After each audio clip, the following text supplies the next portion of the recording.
All right, guys. When we last read chapter 19, we found out that what happened to Arul's family. We already knew that they had died, but we know now what happened to them. He first came out, and Viji was laying in her bed, and she was listening to Muthu snore, and she heard Arul get up, and she followed him out, and he was telling her what a good job she did telling stories, almost as good as his brother.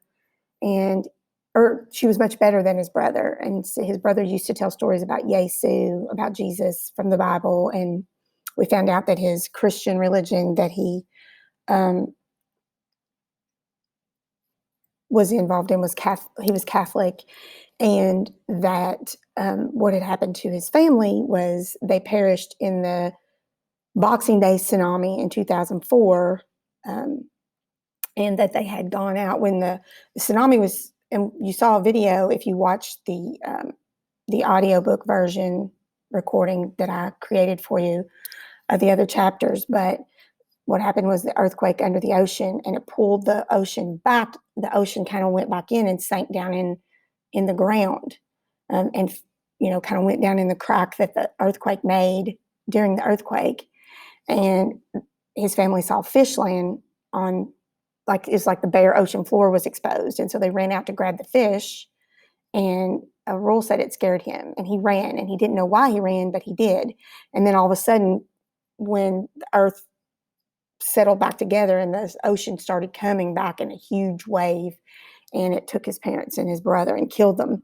And that's the way he escaped, because he ran. And again, he didn't know why he ran, but he did. And the reason he didn't really care if he lived that long was because he wanted to get to go to heaven and see them again. And Viji said she hoped that he lived a long, long time, because they were a family and they needed him, all four of them, because she counted Kuti. And he said he wondered why God had left him, the one family member, behind. And he said, I guess it was because I was supposed to meet you guys and be a part of your family. All right, chapter 20 is called Endless Mountains. You remember they had made quite a bit of money off of Ruku's necklaces. They'd sold them to this college girl, and she had recommended to some of her friends. And as they were walking by, and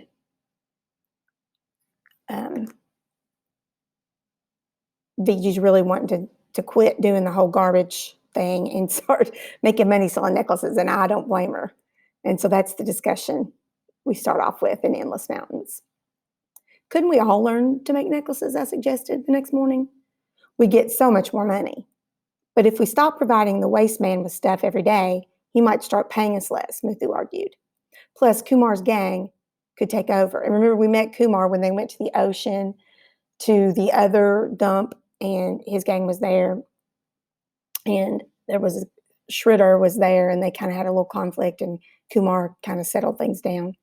The city will have trash every day, but those girls aren't going to buy necklaces every day, Arul added. Who knows if we'll find other customers? Also, Muthu said, most people won't pay us as much as those college girls.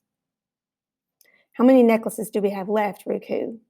Arul asked. One. You fished out the necklace we hadn't yet sold and let it dangle from your fingers. Kuti pounced on a beam of light the necklace caught and reflected on the bridge. One, 2, 3. Just one. So we don't even have enough to make a nice display, Muthu said. Let's go back to the Himalayas. Ruku can do her work while we do ours.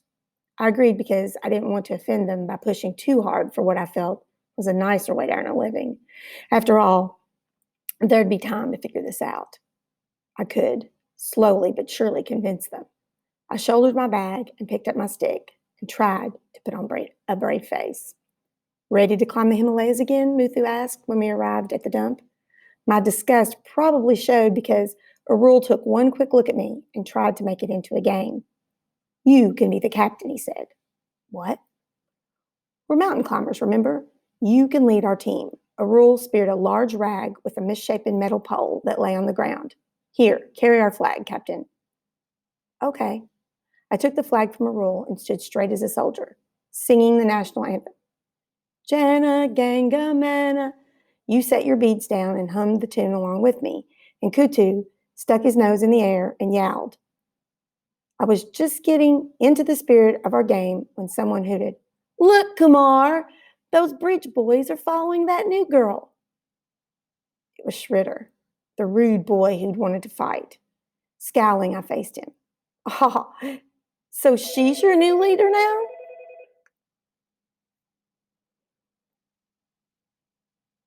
"Why not?" Arul asked. But Shritter gaped. "She's a girl." "Indira Gandhi was a woman," Arul said. "She led our country, didn't she?" "These boys don't know about that, boss," Muthu said. "They're ignorant." "Who are you insulting?" Shritter balled his fists. "You started it," Muthu glared back, arms akimbo.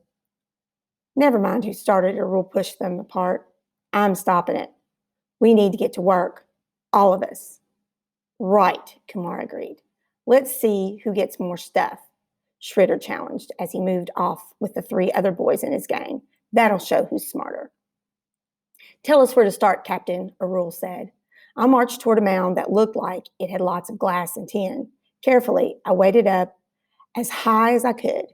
I stuck our flag at the top and saluted it. The boys saluted me, and we went to work. A nauseating smell rose and smacked me in the face. But I toiled as fast as I could. I tried to focus on the one thing I could be thankful for, the thick haze of rain clouds that kept the sun from beating down on you and the rest of us. Finally, our sacks were full.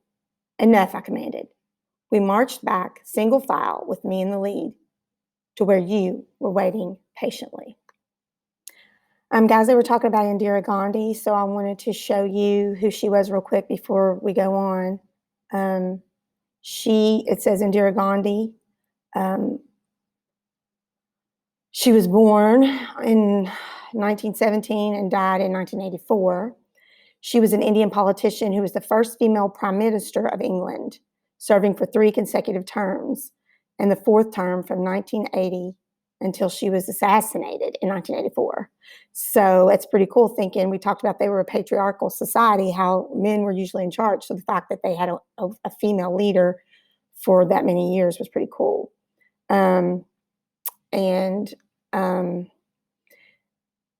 This was it says she was one of the chief figures of India's struggle to achieve independence from Britain.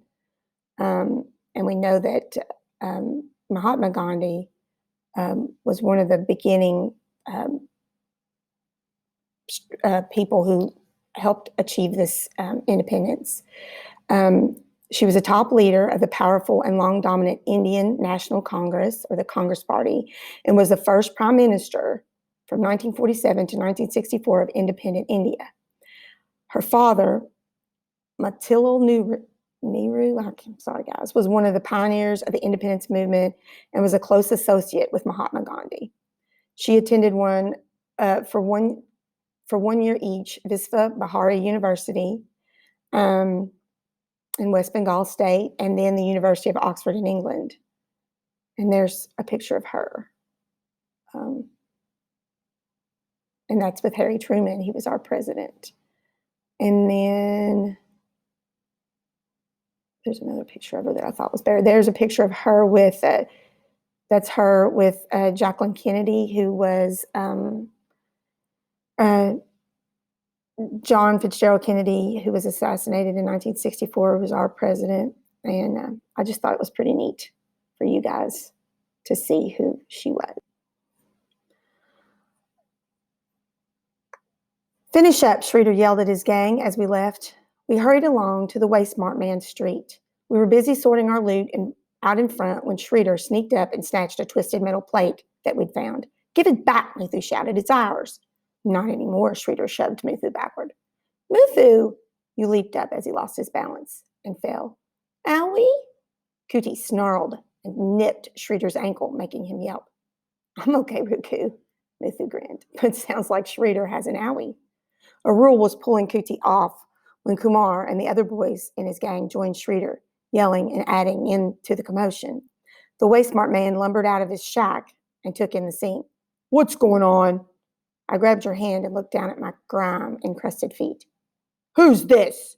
He towered over us, so close that his shadow fell across you. Another new girl? Hairy nose, you observed, looking up at him. Hairy ears. A nervous giggle escaped me. Some of the boys giggled too. Think that's funny? He looked at you. What's your name? Ruku, you answered. Ruku, he exaggerated the slowness of your speech. Where do you live? Don't answer him, Ruku, I whispered. Keeping secrets? The way smart man turned to Kumar's gang. Maybe one of you boys can tell me where these girls stay. They live up on the bridge, Schroeder volunteered. Shut up, Kumar hissed. Sneaks can't stay with us. He stepped away from Schroeder, and the other boys in his gang followed. On a bridge? The way smart man scratched his nose. Which bridge? Kumar pressed his lips together. I don't like doing business with rude kids who don't reply to me, the waste man growled. Rude kids get paid less. No one, not even Schroeder, said another word. How could anyone live on a bridge without getting run over by traffic? The waste man said. But he didn't press us with any more questions. He even paid us with some pittance, the same pittance he usually did, despite his threats. Still, the waste man's curiosity left me uneasy. And guys, pittance means payment. Chapter 21, Chased Away. We spent some of our skimpy earnings on thick plastic sheets to keep our home dry, because a rule said the rainy season was approaching. It scares me that the waste man's so interested in where we live, I told a rule that evening as we spread plastic on the ground beneath our straw mats and pillows. You don't think he'll come looking for us, do you? No, a rule sounded confident. He's a cheat and a bully, but too lazy to come searching for us. What are you worrying about now, Aka? Uthu crackled with laughter. Scared he's going to steal our gold? You two don't think we should move, I said. What? And give up our palace above the Silver River? Arul said. Don't worry. He's scared of me. Muthu flexed his scrawny arms. See how much muscle I have? And with you and Kuti and the boys close at hand and the way smart man far away, it felt silly to worry. Later that night, I was falling asleep to the patter of light rain when a volley of barks interrupted the peace. I peered out of our tent. Kuti was standing by the entrance with his back arched. What's wrong? Came a Rule's sleepy voice. A man cursed, and another man yelled something back. I recognized one of the voices. The way smart man had found us. A Rule lifted the towel, separating our tents. Quick, he said. Run. Ruku, I shook you awake. Get up. Uthu and I each took one of your hands and pulled you out of the tent. We began to hobble across the rain-slicked bridge. Ruku, I heard the way smart man drawl as he and the other man stumbled toward us. I've found you. Our money, Muthu gasped. I've got to go back for it. We can get it later, Arul shoved Muthu forward. Keep going. We stumbled on, but Arul stopped to fling a chunk of concrete at the men. Snarling, Kutu hurled himself in their direction. I heard a yowl of pain. Kuti, or one of the men. When we reached the road, Kuti and Arul raced up to join us. You two hide, Arul whispered. We'll lead them away. In the dim glow of the street lamp, I saw Muthu's and Arul's bare heels thumping along the dark road ahead. When the boys slowed down, running in full view, hoping to lure the men after them, the two of us turned into a side street, and we stiffened against a wall in the shadows. I tried not to think of anything except the feel of your hand, bony but strong in mine. We were lucky. The men hurtled down the other road after the boys. You slouched over Kuti and mewed like a lost kitten. An occasional car whooshed by. At last, Arul and Muthu arrived, panting. Come on, Arul said. We've got to find a better hiding place. You wouldn't budge, though the boys whispered encouragements. Ruku, I urged, please, we've got to go just a little bit further. Slowly, you straightened up, like a snail coming out of its shell, and let us haul you along. We sped down a quiet stretch of road where huge trees loomed over us. Here, Arul stopped by a long wall. Come on. Arul climbed atop the wall and leaned down. Ruku first. I struggled to lift you as high as I could, and Arul pulled you over the wall. I heard you land with a faint thump. Kuti's sharp eyes had discovered a hole, and he was scuffling through it. Muthu clambered over the wall with Arul's help, and then it was my turn. The wet wall gleamed in the faint moonlight. I slipped a few times, but finally scaled it and plummeted into a bushy undergrowth on the other side.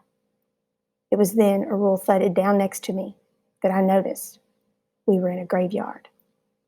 Chapter 22, the graveyard. I looked around the graveyard but couldn't find you. Where's Ruku? She couldn't have gone far, Arul glanced nervously into the shadows. Kuti's disappeared too. He must be with her. We have to find them. My voice came out all panicky. I had a vision of a ghost swallowing you whole. Let's split up and search. Something rustled the branches of a tree. I'm not scared, Muthu announced in a thin voice. I'm not scared. We walked a few feet farther into the graveyard, and suddenly you popped out right in front of us from where you must have curled up on top of a grave. Muthu squealed, "Ah!" Quiet, you fool, Arul said. It's just Ruku. I know, Muthu claimed, though his voice was all shaky. I was just pretending to be scared for fun. You curled up in a tight ball again, and I threw my arms around you. Kuti sat nearby, his ears pricked up. You should be scared of those living men on the bridge, Muthu, Arul said, not scared of these dead ones. He was right.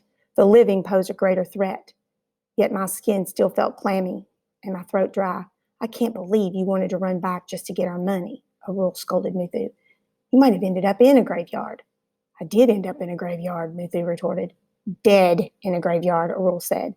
Those men couldn't squish an ant dead, Muthu said. They were too muddled to aim their blows properly. You whimpered, and I stroked your back. For days, you'd been so much surer of yourself. Now your fists were clenched tight, like they used to be when a paw was angry. You were silent for what felt like forever, and then you whispered, Go back, Bridge?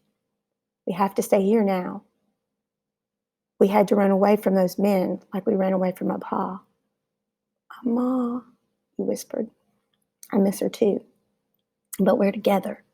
Squeezing my hands tight, you buried your face in Kuti's fur. It's good we moved, Arul said. See what flat beds we have here, Ruku? Nice and cool. Beds? You patted your grave, tentatively, like you were considering his words. Nice? Cool?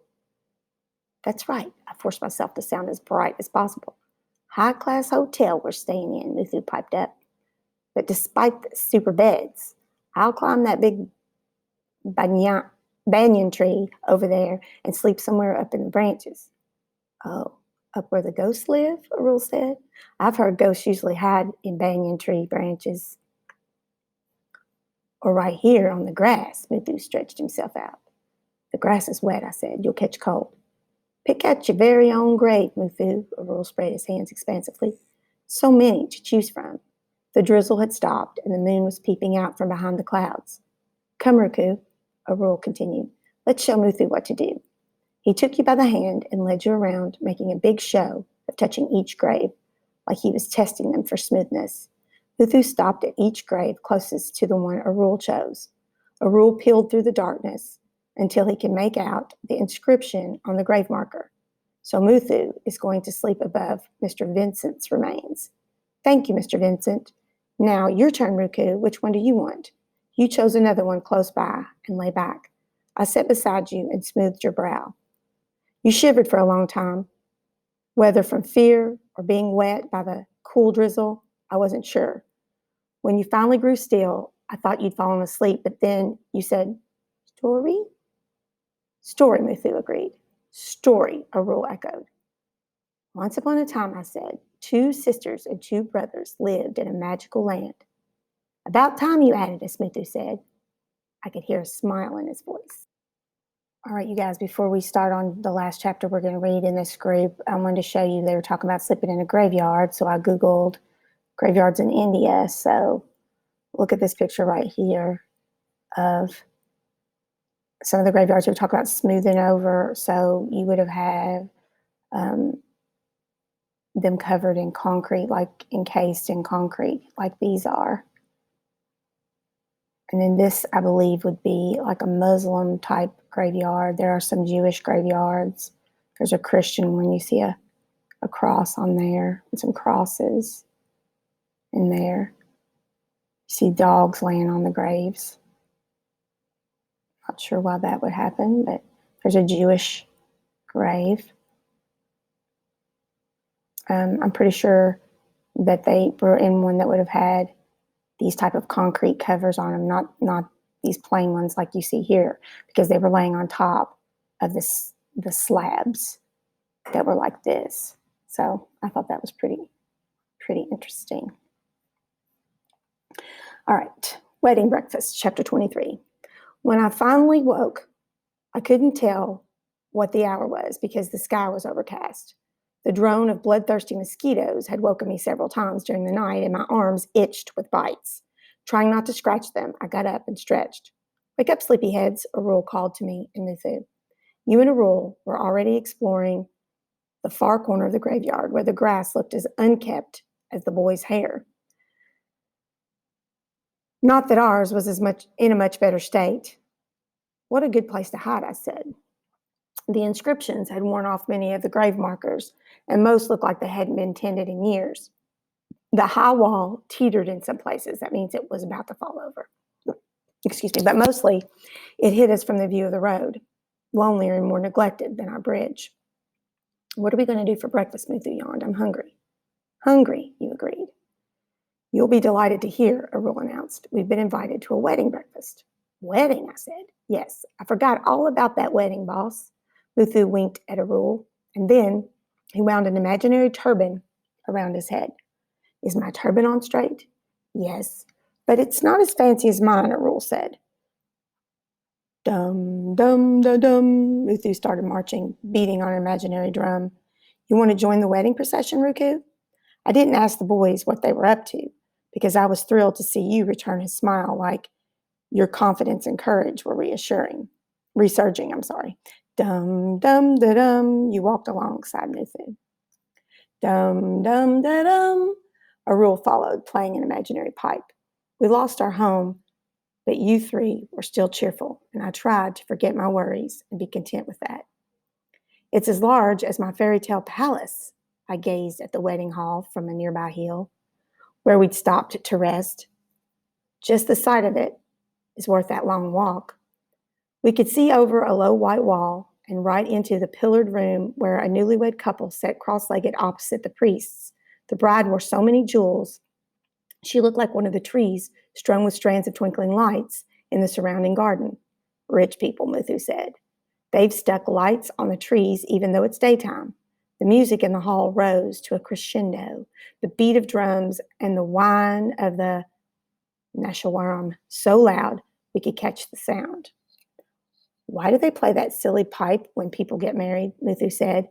"It sounds like a frog with a sore throat." "Pretty," you hummed, slightly off key. "Pretty." "Right," Arul smiled at you. "Stay quiet, Muthu, you uncultured brat. Ruku and I are enjoying the concert." The crowd of guests stood and showered the couple with rose petals. "Perfect timing," Arul said. "They'll move into the dining room next. It's around the back. Come on."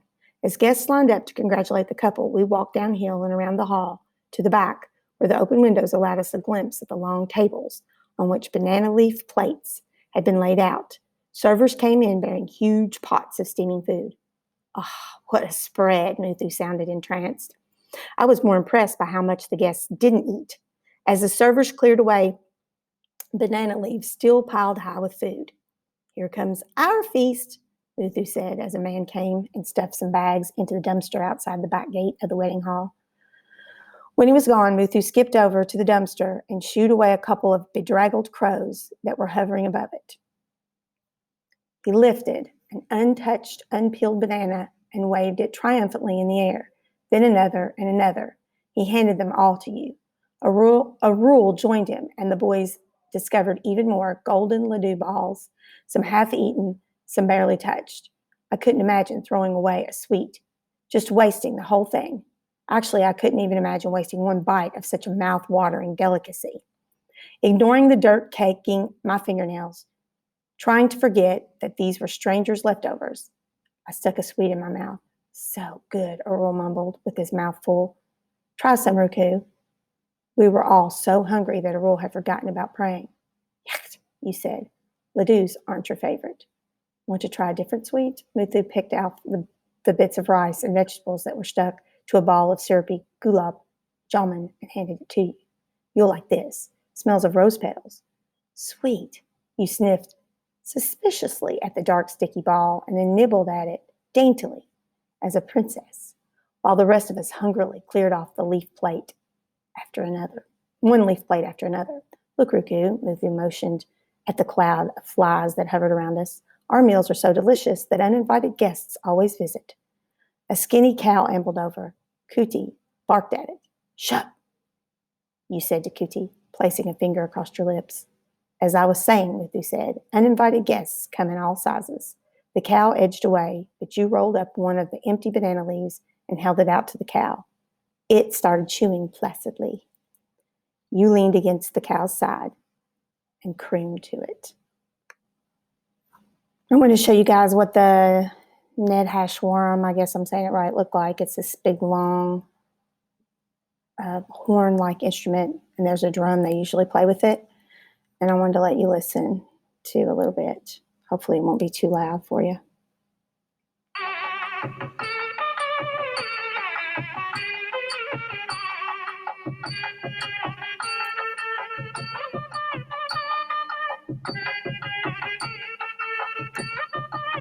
So that's what they were talking about. The wedding music that they were listening to wasn't that pleasant and great.